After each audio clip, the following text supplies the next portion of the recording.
সামনে আসছে নির্বাচন, কাকে দিবেন ভোট? অনেকে কিন্তু ধরিয়ে দিবে 1000 টাকার নোট। এই টাকার গন্ধে যদি ভুলে যান পূর্বের ইতিহাস, তাহলে নির্বাচনের পরে খেতে হবে নিশ্চিত 100% বাস।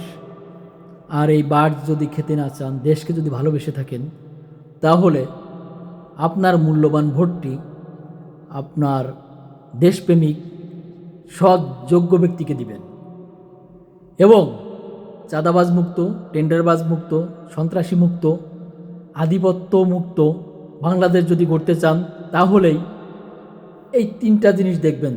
যাকে আপনার মূল্যবান ভোটটি দিবেন, দেশপ্রেমিক সৎ যোগ্য ব্যক্তি, তাহলেই এই দেশ সামনের দিকে এগিয়ে যাবে। আর যদি আপনারা এটা বিবেচনা না করেই টাকার কাছে বিক্রি হয়ে আপনার মূল্যবান ভোটটি দিয়ে দেন, তাহলে এই দেশ আবার পিছিয়ে যাবে।